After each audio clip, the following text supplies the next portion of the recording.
Hannah, welcome to the show. Thank you. Awesome to have you on. To kick us off, give me a quick intro to Kiroku and tell me how the world is going to look different when your mission plays out the way you hope it does. Okay, so Kiroku is, we're building technology which is automating the process of clinical note-taking. So it's able to listen to a conversation between a professional and their client and automatically from that conversation figure out what's relevant and generate their records in the format that they need them to be. And we're focusing on healthcare in the short term, but in the long term, it'll be sort of any industry that needs to take records.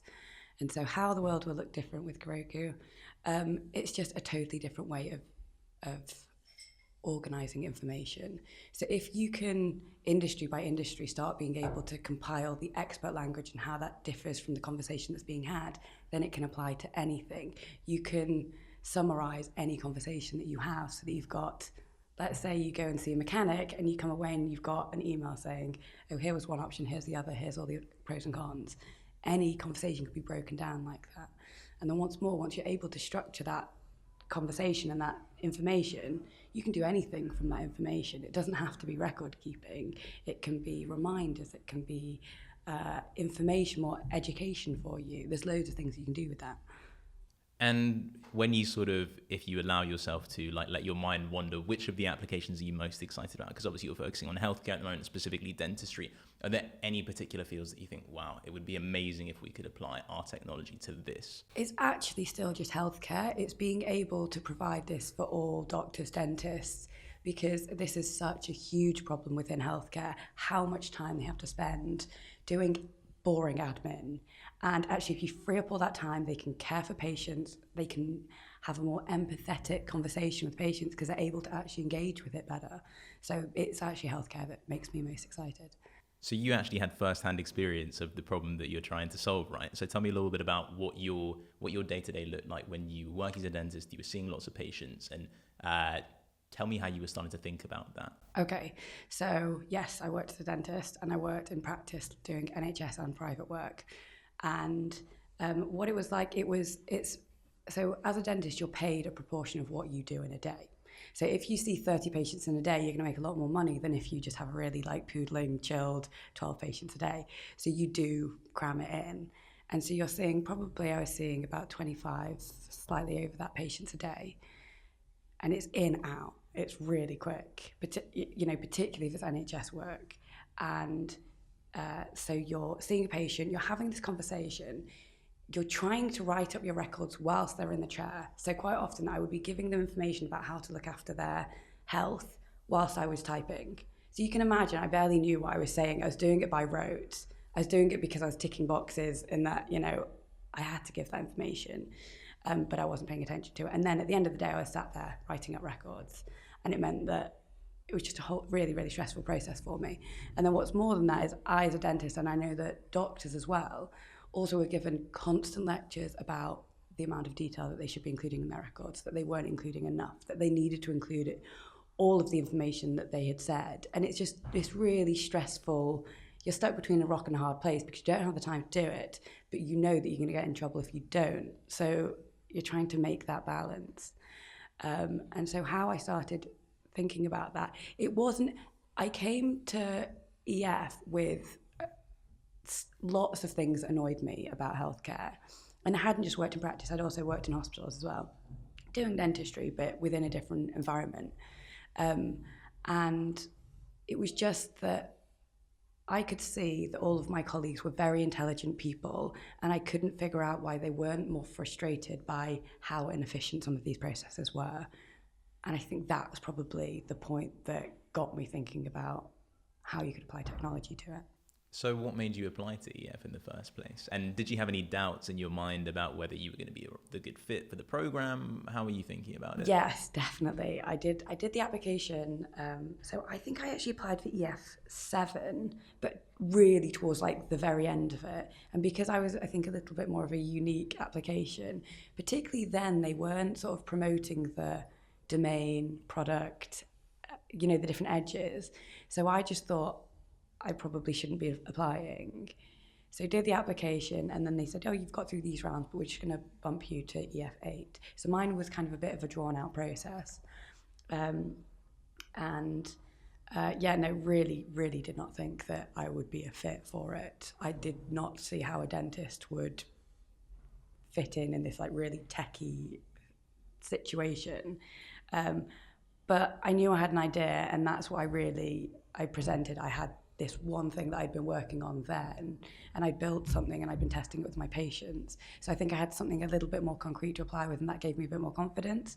But yeah, with every sort of round of application, I got a little bit more into it and a little bit more like, I thought it was worth it and it could actually happen. And when you arrived at kickoff weekend, you started having conversations with everyone. Obviously, all these insanely smart people in the room. Unbelievably so. What was the sort of prevailing emotion for you? Did it feel a bit overwhelming? Were you sort of overwhelming? I cannot describe. So kickoff weekend, I remember sitting down on the coach, and I didn't really know what to expect as well, and. Someone turns to me and they go, so, what are you working on until EF kicks off? And I was like, oh, well, I'm a dentist, so I'll probably be doing that until we get started. And he's like, cool, yeah, I'm actually assessing satellite images of Darfur to, like, detect humanitarian, like, crises. And I was like, oh, my God. And just everyone there is so impressive. And not only that, because of the situation where you're kind of pitching yourself to people as to whether you're a good co-founder, everyone's giving their like all. So no one's talking about the Kardashians. Everyone is talking about, like, even when they're not talking about tech, they're talking about politics. They're talking about, so everyone's really showing their intelligence.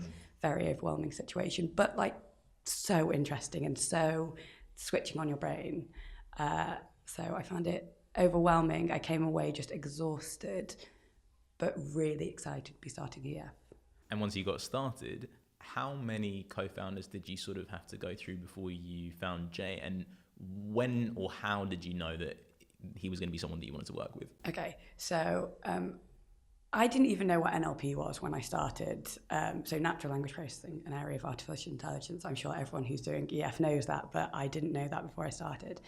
And so I remember being at kickoff weekend and everyone's like, yeah, my area of expertise is NLP. And I was just like, NLP question mark, like, what is that? And then gradually, obviously, over the course of the weekend, just kind of figured it out and started chatting to people. But actually, I started working with one co-founder, and we were working on this idea of whether you could diagnose diseases from exhaled breath.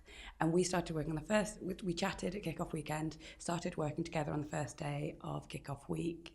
And we worked together for several weeks, and we were a good team. I really, really liked him. And I think we worked well together, but I think we kind of both came to the conclusion that it really wasn't my area of expertise. I'd covered sort of biology, biochemistry and stuff during my undergrad, but it wasn't my area of expertise. So we parted ways. And then I was actually in the, what's the thing, the lone founder pool. What is that what it's called? Yeah, I don't remember what the name is, but... I was in the lone founder pool for, I think, 2-3 weeks, but I'd made the decision that I just wasn't going to panic about it. And actually the thing to do is just to go out and, like, I came as a dentist or working in healthcare. I know where the problems are, so I just need to go out and, like, get some data about that. So I went out and I was just speaking to dentists, and I was trying to do the mom test, which Savs really promoted then. And it was, I just went and just asked the most broad questions about what pisses a dentist off in their day-to-day. And it just was like coming up of note-taking, and people were spending so much time doing this. And so I feel like that was the sort of my like ammo, came back to EF with that and figured out this was a problem. By that point, had like a reasonable overview understanding of what NLP was and what it was capable of. So had kind of figured out that there was a solution. And then there were several people who worked within that area. But Jay had been, like, we'd been friends from the very start, like not realizing we could work together at all. We'd always like wander to Bermondsey Station together. And then I was like, oh my God, Jay is great, and he's so good at this. And he was actually in a team at the time, but they were crumbling, and I was like biding my time, waiting for the breakup. And like 2 minutes after they broke up, I sent Jay a message saying, so. And Jay, straight in there, like no shame. And Rudy, who was his partner at the time, is also one of my good friends. And Rudy, that she came up to me, was like, Shameless, Hannah. Anyway, after that, me and Jay started working together, and I could not be more like lucky with a co-founder. He is like so clever, so like great and positive, and like really good at balancing me out as well. I know that they say that, and it seems really sort of trite to say, but we really balance each other out in certain things where I'm like I can think more bigger picture, and then Jay's really good at getting into the details and figuring out those things. And also just, if I'm just feeling a bit like worn out by something, Jay will always just, no, this is why it's fine. Yeah, he's a great co-founder. What were the first couple of iterations of the product then? So we knew that we wanted to sort of create an aid to note taking. What our idea of the product has been almost the exact same as what it was then. How we go about building it has obviously changed, but the overall sort of mission has been the exact same. But we decided Jay could figure out a really easy way of putting something together, but we decided we needed to prove that people wanted it first. So we'd spoken to quite a few dentists by initially cold emailing, and then I'd spoken at a dental conference, and from that we'd got loads of inbound. And I think we were just very vague on the phone about what we had built so far. So we were making out, we're building this solution and it's going to automate clinical note-taking for dentists. Would you like to have a go? And dentists like, yeah, great. And so we did it almost like setting up a phone call, and the phone was going to be like next to the computer. I don't know what people thought was going to happen. But anyway, I was obviously listening to the conversation, just like feverishly typing out these clinical records, emailing them straight across, obviously taking out anything patient identifiable and things like that. And they were looking over the notes and just going, oh, that's amazing that it can do that. And we were basically just trying to figure out, do people want this? Like, it's going to be really hard to build this, but if we do build it, do we have a market? And also, we wanted to figure out if you could figure out this information to compile the records from one single appointment and just from the audio. And you were able to figure out, there's 95% of what you'd want in there was in there, if not more. And so that was our initial low-tech way of proving things. We actually called that Hannah Bot. Well, Hannah Bot, as I was saying to you before, is sort of a part of EF folklore when people discuss things that don't scale. I've heard the story told like 3 or 4 times already. I've only been here a few months, so... Yeah, I've had people calling me from like the EF, but like the Berlin cohort, being like, can you tell us about like low-tech? Oh, seriously? Yeah. Okay. So like people are asking you for advice now about... Yeah, and I was like, this is how I did it in dentistry. I don't know how applicable that is. But really interestingly, I went to a talk, I don't know if this is relevant, but I went to a talk from the MD of Google for England and Europe, and he was talking about prototypes, and it's just super low-tech ways of proving something before you start building it. And it was just really interesting because it was exactly that. How useful has advice been to you over the course of the journey? So you get assigned a VP at EF, and I'm sure that you've also been, seeking advice from third parties outside of EF. How useful and important has that been to you? Very, very important, but it's one of those things that the more advice you receive, the more you realise that it is just advice from everyone.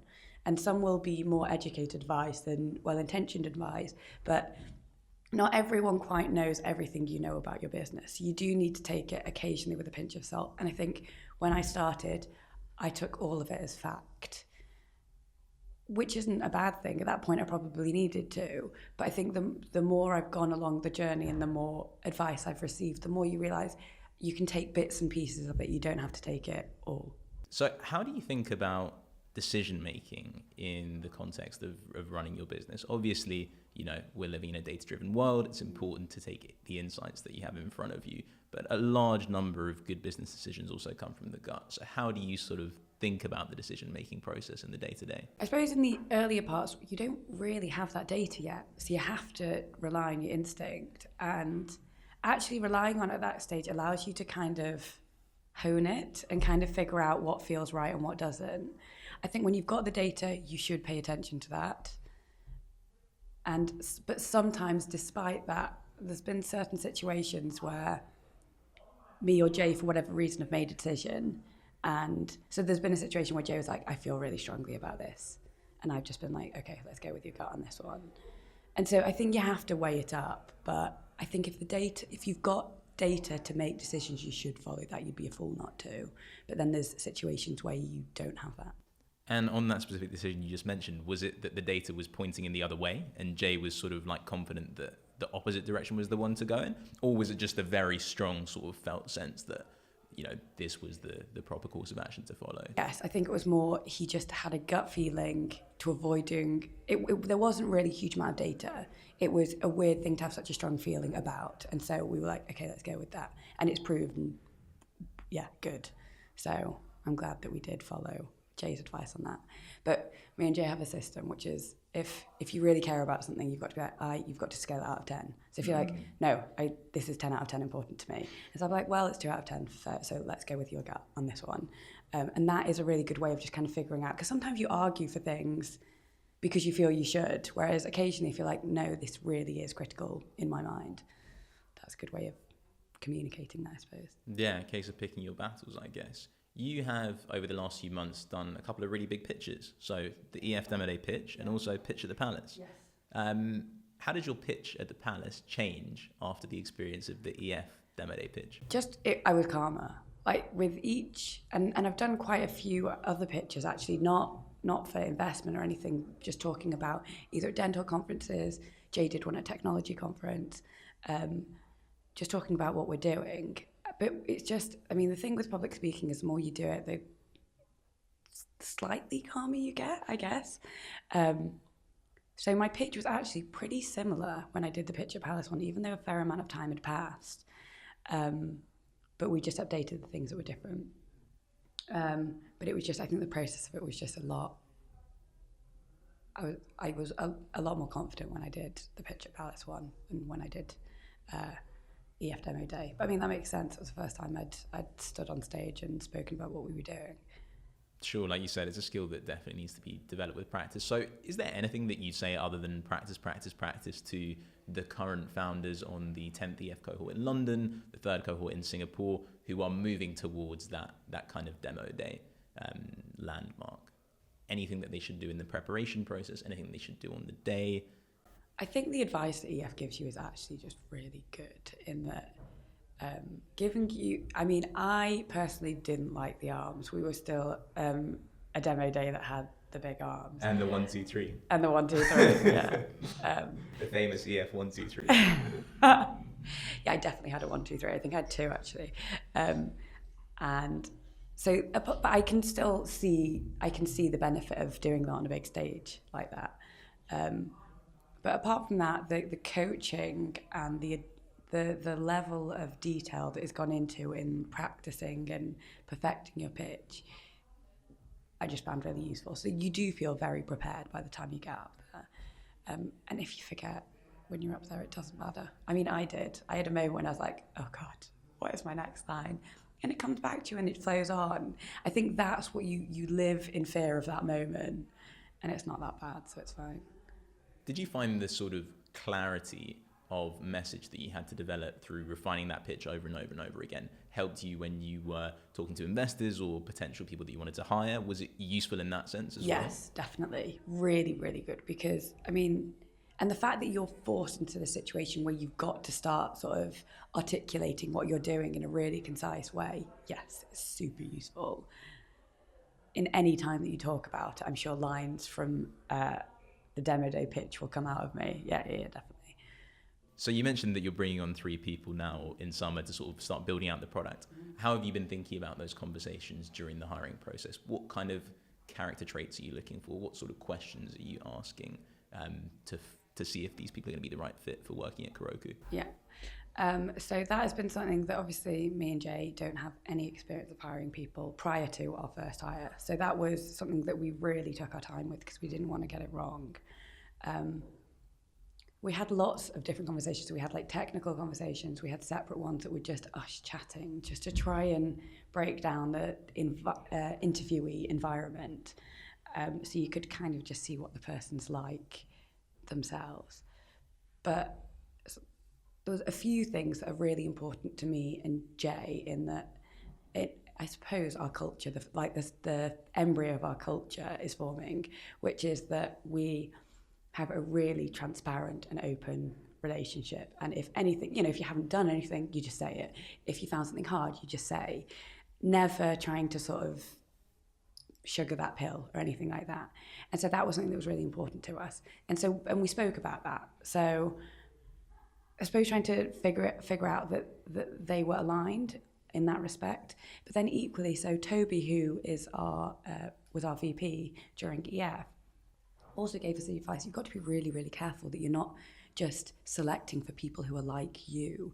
You do want a variation of different types of people with different skill sets. And that's something that I suppose it's going to take more time and more experience for us to really hone that, because we've been really, really lucky with Alan in that exactly like me and Jay have got slightly different skill sets. Alan has also got different areas of strength and different ways of working around problems. But can we can we reproduce that? Time will tell. We're very aware of what is important to us, and we're trying to optimize for that. So yeah, we'll just keep asking questions about things that are important to us. Sure. Well, hiring, as all entrepreneurs will say, is one of the biggest challenges, so that's not a surprise. What has been one of the toughest moments that you've had to deal with over the course of building Kiroku, and how did you come back from the low point? I wouldn't say it's one particular low point, but with entrepreneurship, you feel the highs and the lows more than any other career I've done, in that when things are amazing, you're literally like, we're gonna take over the world, and then 10 minutes later you're like, why? And you just feel it all, and I suppose that has been, getting used to that has been pretty hard for me, because particularly coming from a career like dentistry where things are pretty steady, you're never really worrying about how long, the longevity of your career. It's all very stable. Doing entrepreneur, starting a company, has been just experiencing how the uncertainties, I suppose, has been the hardest part for me. And to finish up with, what have you most learned about yourself over the course of the journey? We've spoken about, the lessons that you've learned from a business sense, pitching, hiring, etc. What have you learned personally? I suppose what I've learned, people warn you before you start a company that it's going to be really, really hard, and it's harder than anything else you'll do. But you don't quite have you don't really understand what hardness has felt like for me is uncertainty and self-doubt of whether you're doing the right thing. And that's really hard, because it's also destabilizing, because not only is it like a hard decision, it's, should I be making this decision? And I think just accepting that and realizing, and the more you do it, the more you realize, that self-doubt goes a little bit, that you are doing the right thing. But that at the start stages of starting the company was the hardest thing for me, definitely. And the thing I've learned, I suppose, is that if you really want to do something, it'll be worth riding out those really hard bits. And I'm sure I say riding out, it's only going to get harder, but that area of difficulty. Sure. Well, let's end on that note. Hannah, thanks so much for coming on the show. It was awesome chatting to you. Thank you for having me.